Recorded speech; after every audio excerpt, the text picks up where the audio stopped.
তলোয়ার আমার হাতে, অস্ত্র আমার হাতে, তোমার হাত পা সব বাঁধা, কে বাঁচাবে এখান থেকে বলো? জায়েদ বলছে, কি ভুল করেছি আমি?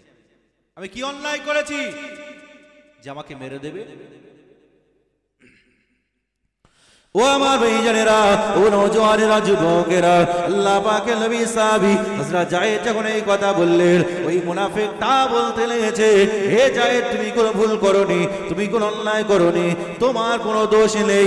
না না না, তোমার কোনো অন্যায় নেই, কিন্তু আমার ইচ্ছা হলো, আমার মন হলো নবীকে কষ্ট দেওয়া। তোমাকে যদি হত্যা করি তাহলে নবী, এমন করে নবী কষ্ট পাবে। আর না না না, নবী যদি কষ্ট পায় আমরা আনন্দিত হব। এই বলে আল্লাহ পাকের নবী সাহাবী হযরত জায়েদের মাথার উপরে তলোয়ারটা ধরেছে, কে তোমাকে বাঁচাবে বলো? আল্লাহ পাকের নবী সাহাবী হযরত জায়েদ রাদিয়াল্লাহু তাআলা আনহু, হুজুর আমার আল্লাহ পাকের দরবারে সিজদায় পড়ে গেলেন। ও রব্বুল আলামিন আল্লাহ, এই গুহার ভিতরে আর তো কেউ নাই, আমি আর এই মুনাফিকটা রয়েছি। আল্লাহ পাক আমার হাতে পায়ে দড়ি বাঁধা, আমার আর বাঁচার কোনো লাইন নাই। আল্লাহ পাক আপনি হেফাজত করুন, আল্লাহ পাক আপনি সাহায্য করে দেন। এ নওজোয়ান তরুণেরা, আল্লাহ পাক রব্বুল আলামিন, আল্লাহ পাক আল্লাহ তাআলা, আল্লাহ পাক ফেরেশতা জিবরিল আমিনকে বললেন, আয় আমার জিবরিল, যাও, চলে যাও, চলে যাও। আমি আল্লাহ পাক জানিয়ে দিলাম, আমার জায়েদকে তারা কষ্ট দিতে লেগেছে, আমার জায়েদকে হত্যা করে দেবে, আমার জায়েদকে কতল করে দেবে। আমার নবীকে অত্যন্ত মোহাব্বত করে, আমার হাবিবকে অত্যন্ত ভালোবাসে। না না না, আমার জিবরিল, যাও, চলে যাও, চলে যাও, চলে যাও, দুনিয়ার জমিনে গিয়ে আমার জায়েদকে হেফাজত করো। এইবার এমন করে কুফারটা, ওই মুনাফিকটা মাথার উপরে তলোয়ারটা ধরেছে, আঘাত করে দেবে। আল্লাহ পাকের নবী সাহাবী হযরত জায়েদ আল্লাহ পাকের দরবারে দোয়া করার সাথে সাথে আল্লাহ দরবারে দোয়া কবুল হয়ে গেল। আল্লাহ পাকের ফেরেশতা জিবরিল আমিন আলাইহিস সালাতু ওয়াস সালাম এমন করে সপ্তম আসমান থেকে আওয়াজ দিতে লাগলেন, মাহলান থামো, হে যুবক, হে ইহুদি, থামো থামো থামো, মাহলান মাহলান থামো, লা তাকতুলুহু, না একে হত্যা করো না, হত্যা করো না, হত্যা করো না। এ নওজোয়ান তরুণেরা, এই আওয়াজটা এমন করে বিকট একটা শব্দ আসলো। এই শব্দটা আসার সাথে সাথে এমন করে এই মুনাফিকটা এবার উপরে উঠে চলে এলো। না না না, এখানে তো কেউ নেই, এই আওয়াজ কে দিতে লেগেছে? তিনি উঠে ঘুরে ঘুরে দেখতে লাগলেন, কাউকে দেখতে পেলেন না। আবার গুহার ভিতরে চলে গেলেন। গুহার ভিতরে যাওয়ার পরে আবার তিনি মাথার উপরে তলোয়ারটা ধরলেন। এ জায়েদ, বলো এবার তোমাকে কে বাঁচাবে? এই কথা বলে যখনই আঘাত করবেন, আবার একটা আওয়াজ চলে এলো, মাহলান থামো, লা তাকতুলুহু, না না না না, আবার নবী সাহাবী জায়েদকে হত্যা করো না, হত্যা করো না। বিকট শব্দ চলে এলো। এমন করে আবার ওই লোকটা, ওই মুনাফিকটা আবার উঠে চলে এলো উপরের দিকে। গোয়া থেকে বেরিয়ে এসে দেখতে লাগলো, কে বারবার এরকম আওয়াজ দেয়, কার এত বড় সাহস, কে আমার কাজে আঘাত করে, কে আমার কাজে আঘাত এনেছে। এমন করে উঠে উপরে দেখতে লাগলো। না না না, কাউকে তিনি দেখতে পেলেন না। আবার তৃতীয়বারের জন্য তিনি গুহার ভিতরে চলে গেলেন। আবার গুহার ভিতরে চলে যাওয়ার পরে আবার একই কাজ করতে লাগলেন। হযরত জায়েদের গলায় ছুরি চালাবে, মাথার উপরে তলোয়ারটা ধরেছে। এ জায়েদ, বলো বলো, দুবার তুমি বেঁচে গিয়েছো, এইবার তোমাকে কে বাঁচাবে বলো? আল্লাহ পাকের নবী সাহাবী আবার আল্লাহ পাকের দরবারে দোয়া করলেন। আল্লাহ দরবারে দোয়া কবুল হয়ে গেল। এইবার এমন করে আবার ফেরেশতা জিবরিল আমিন বলতে লাগলেন, মাহলান থামো, লা তাকতুলুহু, না না না, আল্লাহ নবী সাহাবী জায়েদকে হত্যা করো না, হত্যা করো না। এ নওজোয়ান তরুণেরা, একটুখানি বোঝার চেষ্টা করেন। এইবার জায়েদ এমন করে, জায়েদ বেঁচে গেল। জায়েদ এবার উপরে উঠে সে বলতে লাগলো, আল্লাহ পাকের বান্দা, লক্ষ্য করে দেখতে পাওয়া যায় একজন যুবক, কি সুন্দর তার চেহারা, কি সুন্দর তার রূপ নকশা, সাদা পোশাক পরে সাদা ঘোড়ার উপরে সারি হয়ে আছে। মুনাফিকটা বলতে লেগেছে, কে তুমি, কি তোমার পরিচয়, কোথায় তোমার বাড়ি, তুমি কেন আমার কাজে আঘাত আনতে এসেছো? এই সময় বলতে লেগেছে, না না না না, আমি হলাম আল্লাহ পাকের ফেরেশতা জিবরিল। তুমি যখন এমন করে ওই ব্যক্তিটাকে কতল করার জন্য প্রথমবার যখন ছুরিটা চালাতে গেলে, আমি তখন সপ্তম আসমান থেকে আওয়াজ দিয়েছি। আবার দ্বিতীয়বার যখন তুমি এমন করে আবার ছুরি চালাতে যাচ্ছ, তখন আমি প্রথম আসমানে নেমে চলে এসেছি। দ্বিতীয়বার যখন তুমি আবার ওর গলায় ছুরি চালাতে লেগেছো, না না না, আমি তখন গুহার সামনে চলে এসেছি। ও আমার ভাইজানেরা, ও নওজওয়ানেরা, যুবকেরা, ও আমার নবী পাকের প্রেমিকেরা, একটুখানি বোঝার চেষ্টা করেন। এইবারে এমন করে ফেরেশতা জিবরিল আমিন আলাইহিস সালাতু ওয়াস সালাম তার হাত থেকে তলোয়ারটা কেড়ে তাকে জীবনের মতো হত্যা করে জীবনের মতো জাহান্নামী বানিয়ে দিয়েছে।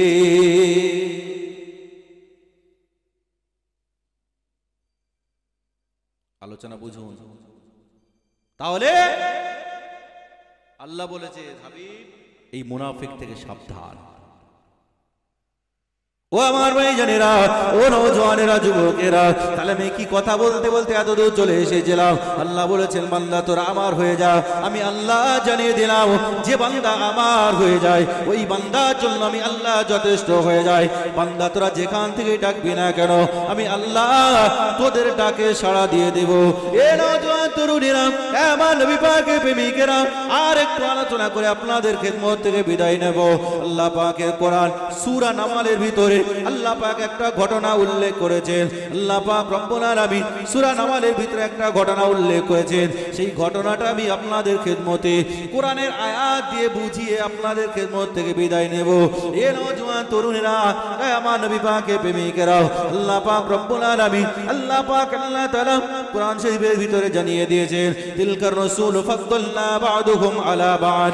আমি আল্লাহ পাক রব্বুল আলামিন গোটা পৃথিবীতে যত নবী রাসূল পাঠিয়েছি, না না না, তাদেরকে একটা একটা করে মুজিজা দান করেছি।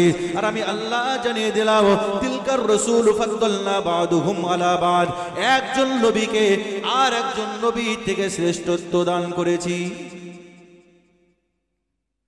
একজন নবীকে আর একজন নবীর থেকে শ্রেষ্ঠত্ব দান করেছি। কেমন শ্রেষ্ঠত্ব একটুখানি বুঝুন।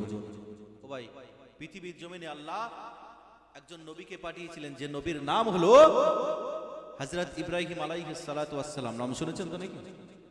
ইব্রাহিম আলাইহিস সালাতু ওয়াস সালাম দুনিয়ার জমিনে এসেছিলেন যখন নমরুদ আগুনের ভিতরে ফেলে দিয়েছিল, বিসমিল্লাহ বলেছিল, আগুন ঠান্ডা হয়েছিল না? হয়। এটা হলো ইব্রাহিম আলাইহিস সালামের মুজিজা। আর পৃথিবীর জমিনে আল্লাহ মুসা আলাইহিস সালাতু ওয়াস সালামকে দুনিয়ার জমিনে পাঠিয়েছেন। মুসা আলাইহিস সালাতু ওয়াস সালাম দুনিয়ার জমিনে এসেছেন, এসে বগলের ভিতর থেকে লাঠিটা বার করে জমিনে ছেড়ে দিয়েছে। কি হয়েছে? সাপ হয়ে গেছে। একটুখানি বুঝুন। ঠিক তেমনই করে আল্লাহ পৃথিবীর জমিনে একজন নবীকে পাঠিয়েছিলেন, যার নাম হলো নবী সুলাইমান আলাইহিস সালাতু ওয়াস সালাম।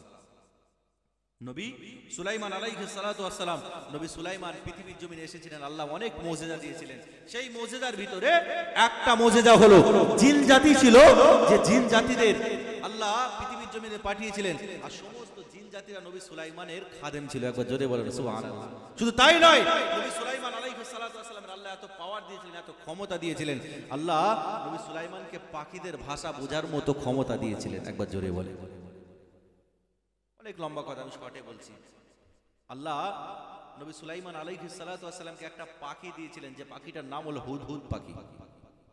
কি পাখি বলেছি? হুদহুদ পাখি। ওই হুদহুদ পাখির চোখের পাওয়ার এতটা, চোখের রাডার এতটা, চোখের ক্ষমতা এতটা, হুদহুদ যখন উপরে উঠে আপনার আকাশে উঠতো, তখন নবী সুলাইমানকে বলতো, নবী সুলাইমান অমুক জায়গায় কুয়া আছে, অমুক জায়গায় পানি আছে, ওখান থেকে পানি তুলে নাও। এত চোখের রাডার।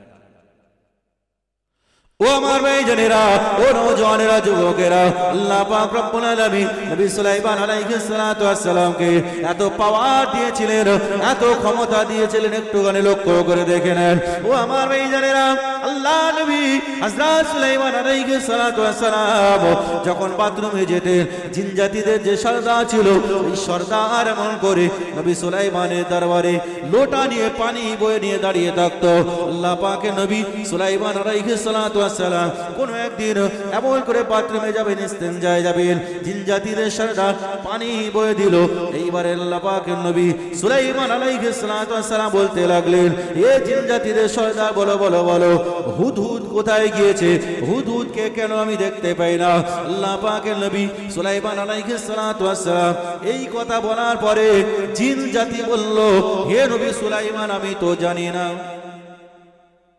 আমি তো জানি না কোথায় গেছে। নবী সুলাইমান বাথরুমে যাচ্ছেন, হুদহুদকে খবর নিলেন, কোথায় হুদহুদ?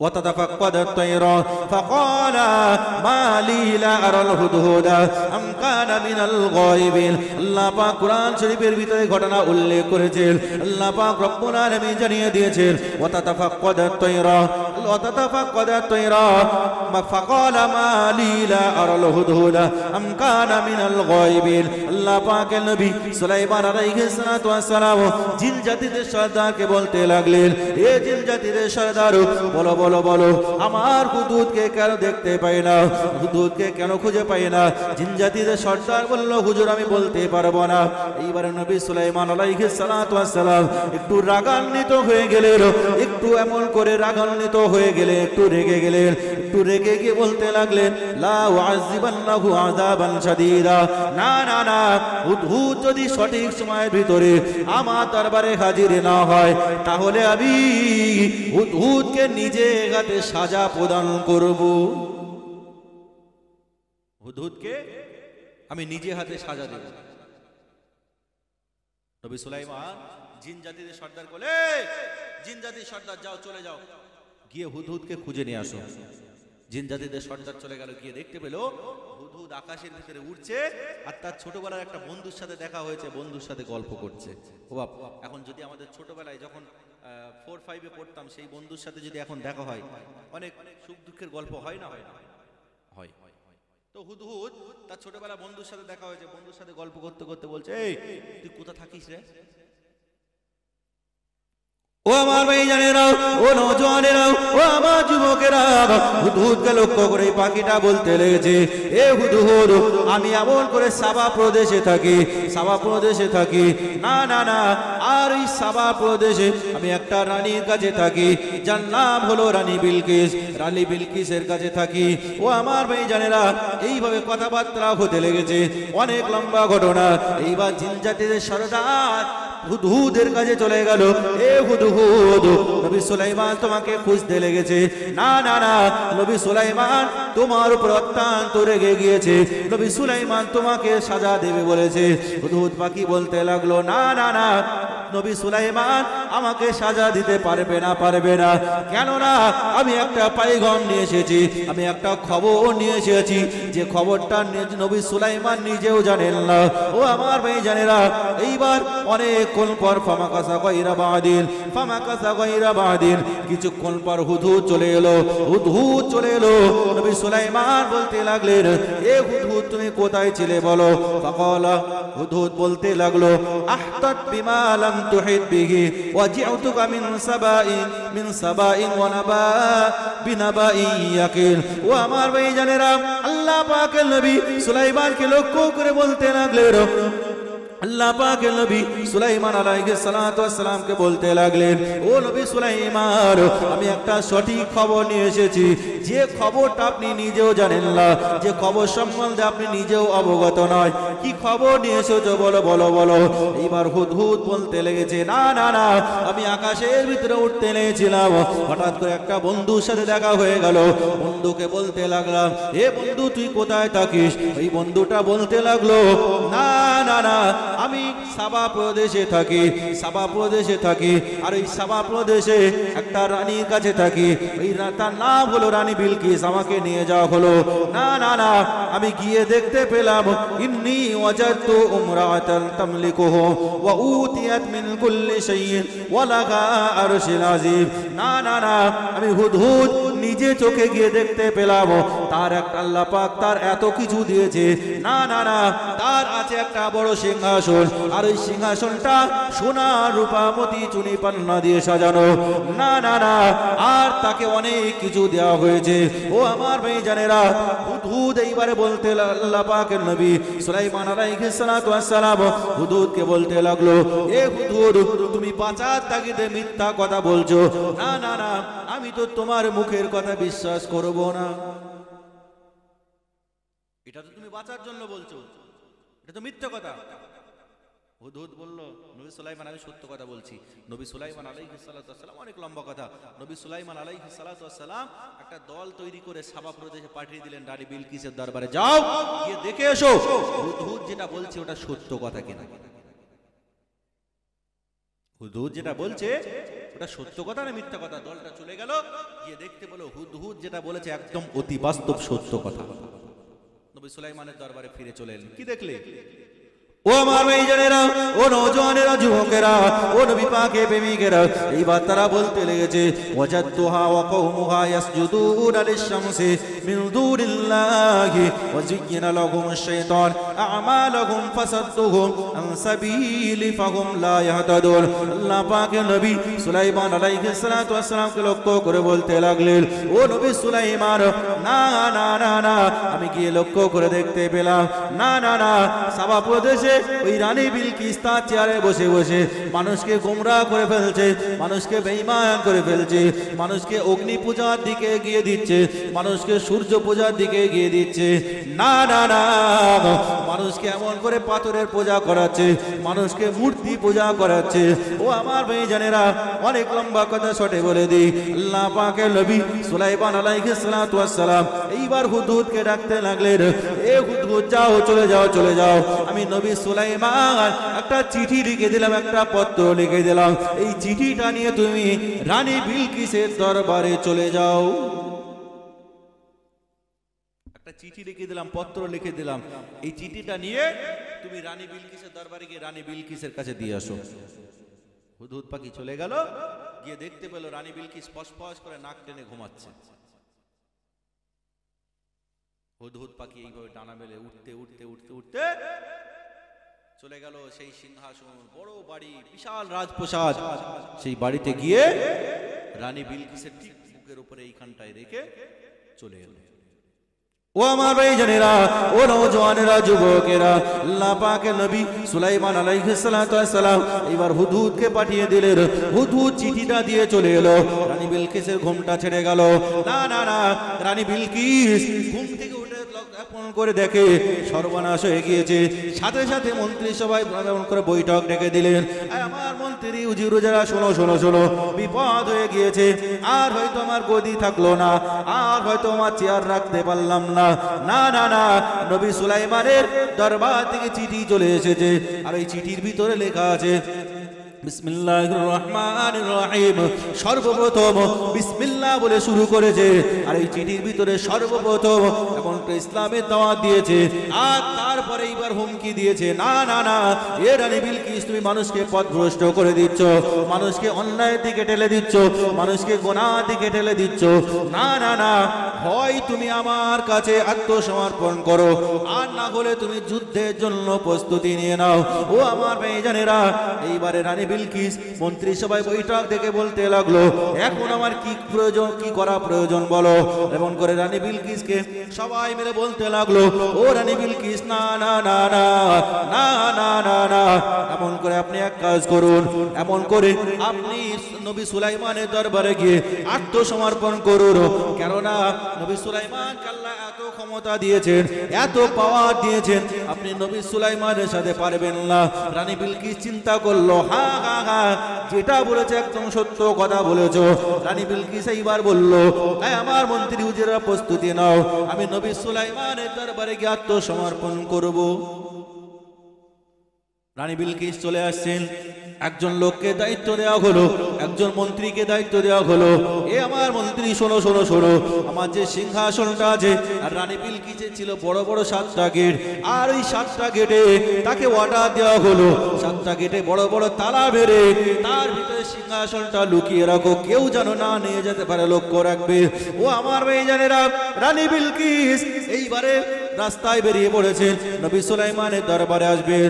আল্লাহ পাকের নবী সুলাইমান আলাইহিস সালাতু ওয়াস সালাম এইবারে বলতে লাগলেন, এ আমার জিন জাতিরা, এ আমার মানব জাতি, বলো বলো বলো, রানী বিলকিস আমার দরবারে আসছে, আমার দরবারে আত্মসমর্পণ করবে। না না না, সে আসার আগে আগে আগে আগে তার সিংহাসনটা, তার চেয়ারটা আমার দরবারে নিয়ে আসতে হবে।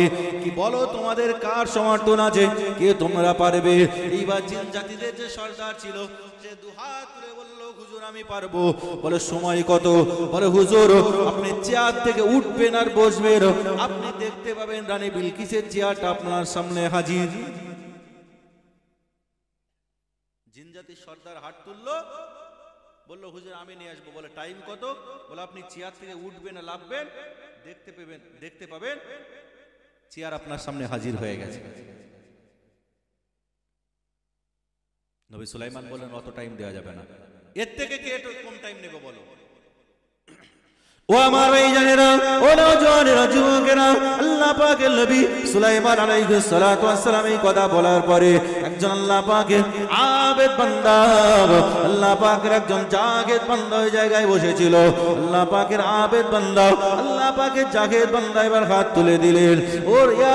ও নবী সুলাইমান, না না না আমি পারবো। বলে সময় কত, টাইম কত বলো। আল্লাহ পাকের আবেদ বান্দা, আল্লাহ পাকের জাগেদ বান্দা বলেছিল, ও নবী সুলাইমান, আমার টাইম বেশি নয়, আমার টাইম হলো আপনি চোখটা বন্ধ করে চোখ খুলবেন, দেখবেন রানী বিলকিসের চেয়ার আপনার সামনে হাজির হয়ে গিয়েছে। আল্লাহ পাকের নবী সুলাইমান আলাইহিস সালাতু ওয়াস সালাম খুশি হয়ে গেলেন। নবী সুলাইমান বলতে লাগলেন, এ আল্লাহ পাকের বান্দা, আল্লাহ পাকের আবেদ বান্দা, যাও আমি তোমাকে অর্ডার দিয়ে দিলাম, আমি তোমাকে হুকুম দিয়ে দিলাম। এইবার আল্লাহ পাকের আবেদ বান্দা হুকুম দেওয়ার পরে আল্লাহ পাকের দরবারে সিজদায় পড়ে গেলেন। ও রব্বুল আলামিন, আল্লাহ, ও আমার আল্লাহ, আমি আপনার নবী সুলাইমানকে কথা দিয়েছি রানী বিলকিসের চেয়ারটা এমন করে তার দরবারে চোখটা বন্ধ করে খুলবে, তার দরবারে চেয়ার হাজির করে দেব। আল্লাহ পাক আপনি ব্যবস্থা করে দেন। এইভাবে দোয়া চাইতে লাগলেন। ও আমার ভাইজানেরা, এমন করে নবী সুলাইমান আলাইহিস সালাতু ওয়াস সালাম চোখটা বন্ধ করলেন। চোখটা বন্ধ করে খোলার সাথে সাথে আল্লাহ পাকের নবী সুলাইমান দেখতে পেলেন রানী বিলকিসের চেয়ার, রানী বিলকিসের সিংহাসনটা তার দরবারে হাজির হয়ে গিয়েছে।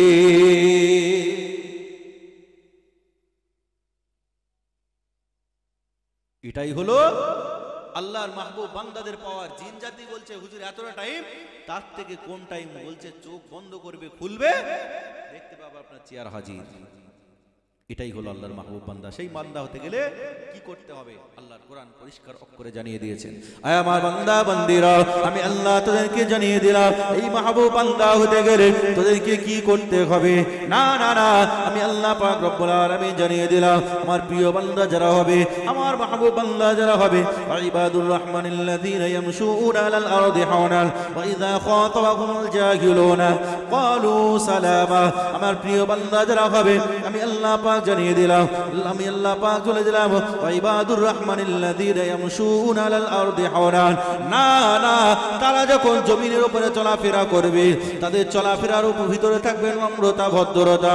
আমি আল্লাহ পাক রব্বুল আলামিন জানিয়ে দিলাম ওয়া ইয়াবিতুনা লিরাব্বিহিম সুজদান ওয়া কিয়ামা। না না না, এবং তারা রাতের অন্ধকারে আমি আল্লাহ আমার সিজদারত হয়ে থাকবে। আল্লাহ পাক রব্বুল আলামিন জানিয়ে দিলেন। আমার বান্দা বান্দি শুধু তাই নয়, আল্লাহ পাক বললেন কদ আফলাহাল মুমিনুন আল্লাযীনা হুম ফি সালাতিহিম খাশিউন। আমার বান্দা বান্দিরা, তোরা ঈমানদার মুমিন আমার মাহবুব বান্দা হতে গেলে কি করতে হবে? আল্লাযীনা হুম ফি সালাতিহিম খাশিউন, যেটা করতে হবে আল্লাযীনা হুম ফি সালাতিহিম খাশিউন, সেটা হলো নামাজ পড়তে হবে। আর শুধু নামাজ নয়, নামাজের ভিতরে থাকবে খুশু খুজু। ধীরে সুস্থে আস্তে আস্তে তোরা নামাজ পড়বি, তাহলেই তোরা আমার মাহবুব বান্দা হয়ে যাবি, আমার পেয়ারা বান্দা হয়ে যাবি। ও আমার ভাইজানেরা, এবার আলোচনা গোড়ায় একটুখানি নিয়ে আসুন, একটুখানি বুঝুন। আল্লাহ পাক রব্বুল আলামিন, আল্লাহ নবী জানিয়ে দিয়েছেন। আমি যে হাদিস দিয়ে শুরু করেছিলাম, আমি বলেছিলাম সেই হাদিস দিয়ে আবার আলোচনা শেষ করব। আল্লাহ পাকের নবী জানিয়ে দিয়েছেন ইআমালুদ দুনিয়া বিকদরি মাকামি ফিহা। হে আমার বান্দা বান্দিরে, আমি আমার উম্মত উম্মতিরা, আমি রাসূলুল্লাহ তোমাদেরকে জানিয়ে দিলাম দুনিয়া জমিনে তোমরা ততটাই প্রস্তুতি গ্রহণ করো। দুনিয়া জমিনে প্রস্তুতি গ্রহণ করে তারপরে আমার দরবারে এসো। হে আমার উম্মত উম্মতিরা, না না না, আমি রাসূলুল্লাহ তোমাদেরকে বলে দিলাম। এবার আমার আল্লাহ পাক রব্বুল আলামিন বললেন, হে আমার বান্দা বান্দি, না না না, দুনিয়া জমিনে সেই প্রস্তুতি গ্রহণ করতে গেলে আমি আল্লাহ পাক জানিয়ে দিলাম, আল্লাহ পাক নবী জানিয়ে দিয়েছেন আর দুনিয়া সিজরুল লিল মুমিনিন ওয়া জান্নাতুল লিল কাফিরিন। নিশ্চয় দুনিয়াটা এমন করে মুমিনদের জন্য জেলখানা হয়ে যাবে, আর দুনিয়াটা এমন করে কুফফার কুরাইশ বেদিনদের জন্য, তাদের জন্য দুনিয়াটা হবে জান্নাত। এখন বুকে হাত দিয়ে বলুন, আপনি একটুখানি বিবেচনা করুন, দুনিয়াটা আপনার জন্য এমন করে জেলখানা হয়েছে না জান্নাত হয়েছে? যদি জেলখানা হয় তাহলে আপনি বেঁচে গেলেন, আর দুনিয়ার জমিনটা যদি আপনার জান্নাত হয়ে যায় তাহলে কিন্তু আপনি রেহাই পাবেন না। ও আমার ভাইজানেরা, ও নওজওয়ানেরা, যুবকেরা, কারণ আল্লাহ পাক বলেছেন, হে আমার বান্দা বান্দিরা, আমি আল্লাহ তোদেরকে জানিয়ে দিলাম, তোদেরকে একটা পথ দেখিয়ে দিলাম, একটা রাস্তা দেখিয়ে দিলাম বান্দা। তবে শোন শোন শোন, আমি মানুষের জন্য একটা পথ দেখিয়ে দিলাম। শুধু মানুষ নয়, দুনিয়া জমিনে আমাকে যারা বিশ্বাস করেছে, আমাকে যারা ঈমান এনেছে আমার প্রতি, ইয়া আইয়ুহাল ইনসান, না না ইনসান নয়, ইনসান নয়, আমি আল্লাহ বলে দিলাম, ইয়া আইয়ুহাল্লাযীনা আমানু, যারা আমার উপরে ঈমান এনেছে, তোদেরকে একটা রাস্তা দেখিয়ে দিলাম। সেই রাস্তার উপরে তোরা চলবি, সেই গাইডলাইন দিয়ে ধরে তোরা চলবি। সেই গাইডলাইন, সেই রাস্তা দিয়ে যদি চলতে পারিস তাহলে তোরা আল্লাহ আল্লাহ রসুলকে পেয়ে যাবি, আর ওই রাস্তায় পাবি আল্লাহ আল্লাহ রসুল। ও আমার ভাইজানেরা, একটুখানি বুঝুন, একটা উদাহরণ দিয়ে আপনার খেদমত থেকে বিদায় নেব। আপনাদের আমাদের সমাজে দেখবেন কিছু গরু আছে বাড়িতে পোষা হয় না, হয় না? বাড়িতে গরু পোষা হয় তো নাকি?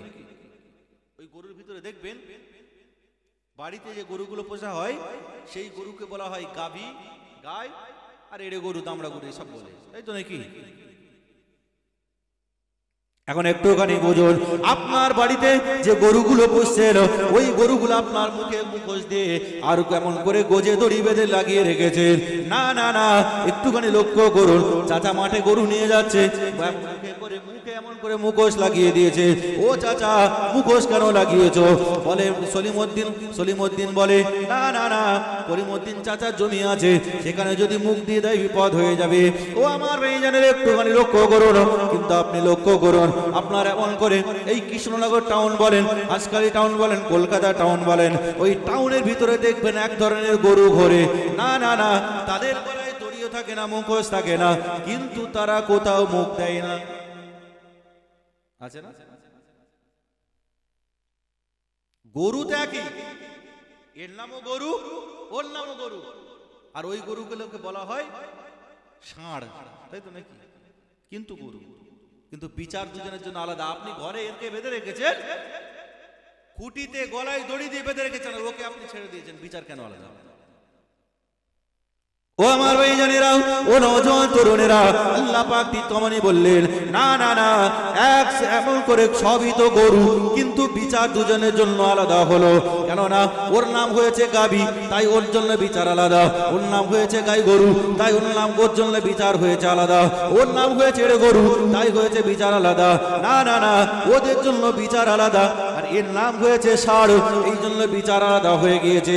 আল্লাহ পাক রব্বুল আলামিন জানিয়ে দিয়েছে, আমার বান্দা বান্দিরে, যারা আমার উপরে ঈমান এনেছো, ইয়া আইয়ুহাল্লাযীনা আমানু, যারা আমার উপরে ঈমান এনেছো, তাদের একটা গাইডলাইন দিয়ে দিলাম, তাদের জন্য একটা পথ দেখিয়ে দিলাম। না বান্দা, যেখানে সেখানে মুখ দিতে পারবে না, যেখানে সেখানে যেতে পারবে না, ইচ্ছা খুশি মতো খামখেয়ালি মতো চলতে পারবে না। তোমাদের জন্য একটা গাইডলাইন দেখিয়ে দিলাম, একটা রাস্তা দেখিয়ে দিলাম। সেই রাস্তা, সেই গাইডলাইন ধরে তোমরা চলবে। সেই রাস্তা, সেই গাইডলাইন ধরে যদি তোমরা চলতে পারো, আর সেই রাস্তাটা কি?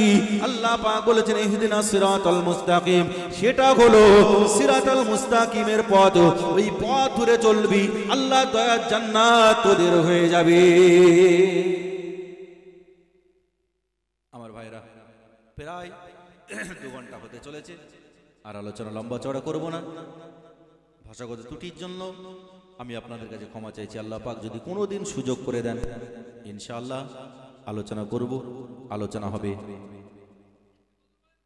হ্যাঁ, ও বাবা, আর গজল বলতে হবে।